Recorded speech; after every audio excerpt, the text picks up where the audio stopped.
घर में गूंजती हुई वो आवाज़, छन छन छन। दोस्तों, यह बात उन दिनों की है जब मैं 9वीं कक्षा में पढ़ता था। तब मेरी उम्र 14 साल की थी।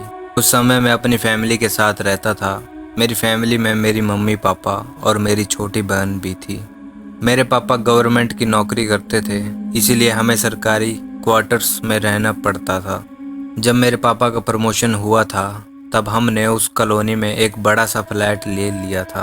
उसके बाद हम नए फ्लैट में शिफ्ट हो गए। मैं बहुत ही खुश था क्योंकि मैं सोच रहा था कि मैं अपना एक अलग से कमरा लूँगा।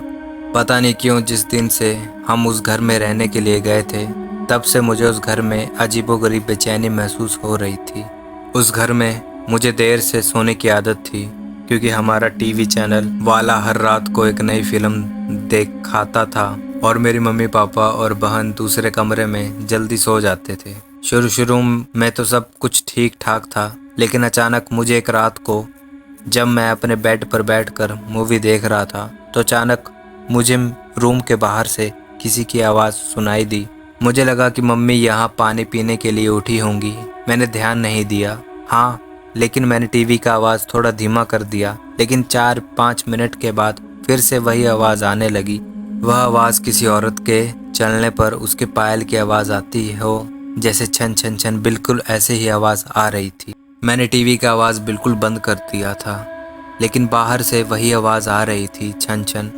यह आवाज़ सुनकर मेरा शरीर कांपने लगा और मेरे रोंगटे भी खड़े होने लग गए। वो आवाज़ लगाते हुए आ रही थी और 4-5 सेकंड के लिए सुनाई देती थी, उसके बाद बंद हो जाती थी। बाद में 3-4 मिनट के बाद फिर से छन छन की वही आवाज़ सुनाई देने लग जाती थी, जैसे कि कोई भारी पायल पहने चल रही हो। मेरा दिल ज़ोर ज़ोर से धड़कने लगा। ऐसा लग रहा था कि अभी मेरा दिल छाती से बाहर निकल जाएगा। अब मुझे पता नहीं चल रहा था कि मैं क्या करूं। मैंने सोचा कि मैं अपने मम्मी पापा को भी उठाकर उनसे सारी बातें बता दूं। बाद में मैंने हिम्मत करके दरवाज़ा खोला तो अचानक वही आवाज़ सुनाई दी। उसी समय वही आवाज़ बिल्कुल मेरे सामने से आ रही थी। ऐसा लग रहा था कि कोई स्त्री चलकर मेरे पास आ रही हो, लेकिन सिर्फ आवाज़ ही आ रही थी। सामने कोई भी नहीं था और आवाज़ भी बिल्कुल साफ सुनाई दे रही थी। मैंने मम्मी पापा को जगा दिया और सारी सच्चाई उनको बता दी। मेरे पापा ने इस बात को मानने के लिए बिल्कुल तैयार नहीं हुए थे।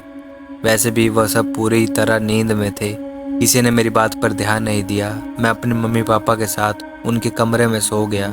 ऐसे 3-4 दिन निकलने के बाद एक रात को वो फिर से आवाज़ सुनाई दी, छन छन छन।